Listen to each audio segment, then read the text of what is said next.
Happening now, more than 50,000 U.S. troops are now on the ground in the Middle East as President Trump considers a ground invasion. Tonight, on the 30th day of the war, President Trump says he wants the U.S. to take the oil in Iran. Pakistan's foreign minister claims his country will host talks between the U.S. and Iran in the coming days. I do see a deal in Iran, yeah. Could be soon. Oil prices are now 50% higher than last month before the U.S. and Israel waged war on Iran. Could gas prices across Southern California breach $6 a gallon this week? The average price at many stations just pennies away. I can't stand it, but I mean, what are we going to do?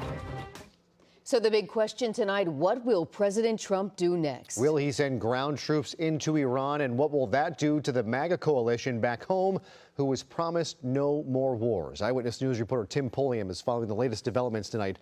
He joins us now live. Tim. Yeah, guys, President Trump says the end of the war in Iran is weeks ahead of schedule. He's also threatened to use military force in order to seize Iran's oil production. Now, these claims come just as his administration prepares to deploy more troops to the Middle East.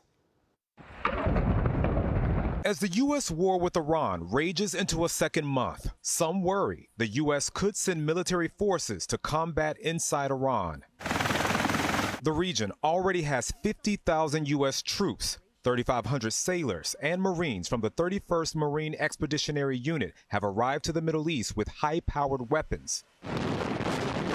1,500 soldiers from the Army's 82nd Airborne are also getting ready to deploy and parachute into Iran's territory. Some Republicans, like Congresswoman Nancy Mace, want congressional approval before Trump potentially sends more military force.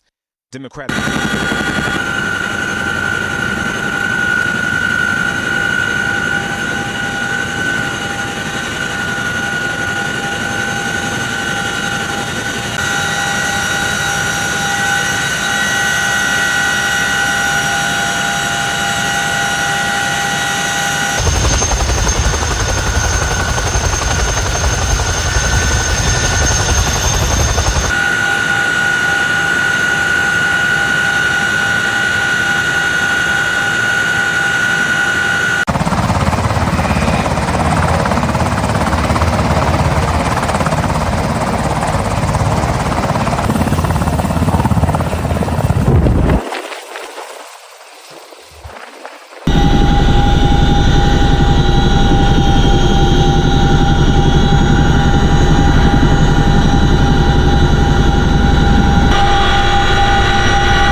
American soldiers have been wounded. 13 service members have been killed.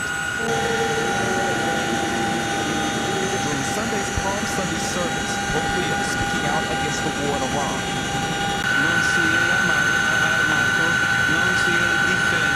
The Pope said God, Jesus, Prince of Peace, rejects war. Will help the U.S. facilitate talks with Iran on a conclusion to the war, though discussions will take place in the coming days. Tim Pulliam, BBC 7, Eyewitness News. And Tim, as the war moves into its second month now, gas prices just keep rising. Since the war started 30 days ago, prices have jumped $1.29 across LA. According to AAA, the average price for a gallon of regular gasoline is now nearly $6 a gallon.